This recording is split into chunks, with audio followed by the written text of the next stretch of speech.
I literally walked into another room just with Emily, curled up in the fetal position and sobbed. Only one of us can fall apart at a time.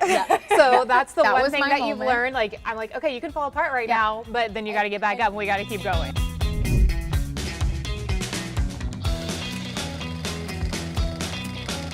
It's an exciting time of year for y'all. And she says the word exciting time of year, but I think it's more like stress-filled, anxious, anxiety dreams. Hers started last week, so you know that's a timetable. What do those dreams look like? What is worst case scenario? This is so superficial, but they're usually wardrobe dreams. Like, I don't have time to get ready, so I haven't showered, I'm sweaty, I'm running around, and I need to put on a dress, and there was a dog, and there was no dress, and mine are usually that I'm either a weekend after or a weekend before the festival. Like, we've messed up the timing. Like, there's no my body is overheating just hearing these. Or it's the opposite. That is too much stress for two women to have. It is still shocking to me that what we wrote down the year before the first one even happened, what we wanted it to be, that has not changed. Yeah. It has just grown. Especially because even then, I mean, we were making it up. I mean, we were completely making it up from nothing. So even those ideas that we wrote down, we weren't really sure what that was going to look like. So the fact that the ideas we had, I mean, that first week we started brainstorming about it, it's still the heart of what's happening today. It's kind of crazy. The people who come, be them panelists or badge holders, they love television. They're here for what has lovingly been dubbed TV Camp for Grown-Ups. At the Steam at Boston Hotel, where everyone hangs out, like, there's just such this feel when you walk in the lobby. Everyone's part of this one community, and by the end of the weekend, you see that. You see like showrunners that are getting to geek out over other people that they're fans of, and fans getting to become friends. People that meet on Twitter are meeting for the first time in real life at the festival, and then they're coming back and getting Airbnbs the next year. Like, there's a condo of all Twitter people. Fun to watch this community come together, and people stand in line, and by the end of the weekend, they're best friends. I want to stay at the Twitter condo. What is that like? Right? It sounds really fun. Yeah. There are writers who meet executives there that then go pitch their show and sell it. But one of our favorites is, I'm just repeating Jonathan Tucker's words, that he came to the festival a couple of years ago, was on a panel with Jonah Nolan and Lisa Joy, who are the creators of Westworld, and he's on Westworld this season. We've heard people describe ATX as, you know, all of LA and New York TV creators and cast and things like that come to the festival, but leave LA and New York at home. These couple of days, this camp feel, they let their guards down, they have a beer, margarita, or taco. They get to see old friends or make new ones, even amongst the industry. The programming is so incredible. Give us a rundown of some of the big reunions that you've had and how you make those happen. Well, the big one was Gilmore Girls, and that was about 1.5 years of an undertaking. We've done Friday Night Lights a number of years. West Wing we've done Boy Meets World, Ugly Betty, Battlestar Galactica.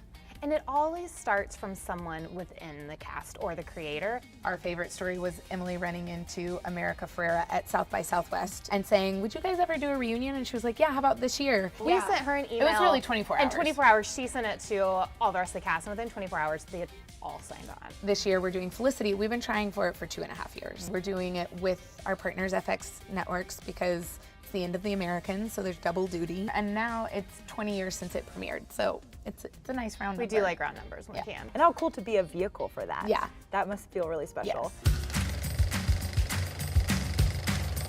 What did that first meeting look like when you're like throwing ideas around and, you know, writing them down, done colored over gel Instant pen? Messenger, I know. AOL Instant Messenger. Wait, I must know. What were your Instant Messenger names? Katie 180. Oh, you were so good. I know. You got out Well, safe and clean.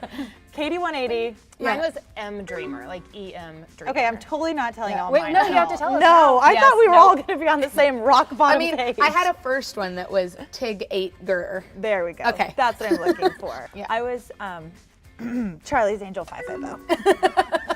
That's the last time we'll talk about it. How many different Charlie's Angels did you have to try before you got that one? Such a good question. Well, I hope I didn't have to try 549. So it was over Instant Messenger. Yeah, she was in LA. I was in the Woodlands, Texas.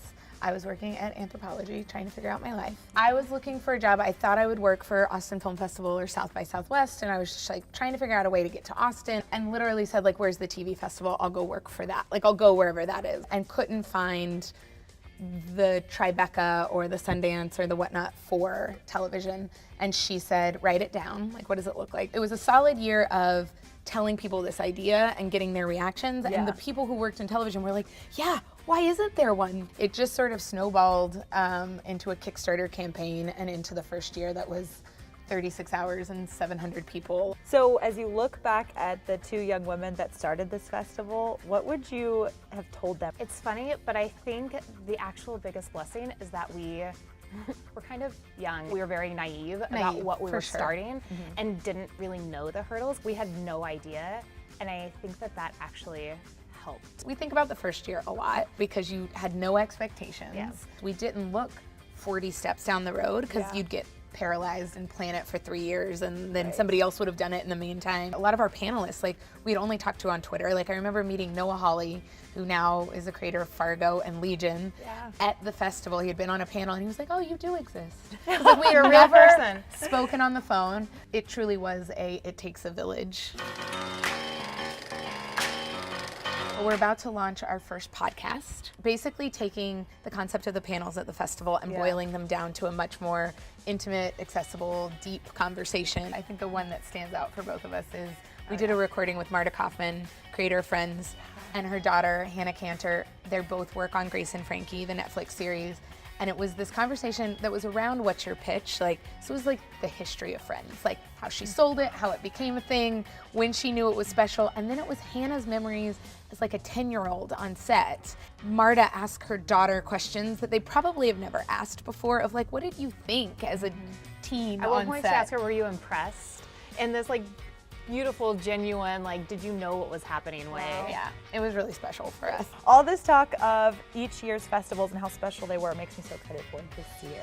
What are some highlights that we can look for 2018? Opening night is the premiere of Sharp Objects, HBO's Sharp Objects, based on the Gillian Flynn novel. Yeah. So it's kind of the follow-up to Big Little Lies, because it's the same director, Jean-Marc Vallée. HBO has been a part of the festival every year since the beginning. They've been huge supporters. Last year, the president of HBO came and was on a panel, and he left last year going, I think Sharp Objects should be your opening night next year. And here's to this year. Ladies, thank you for your time.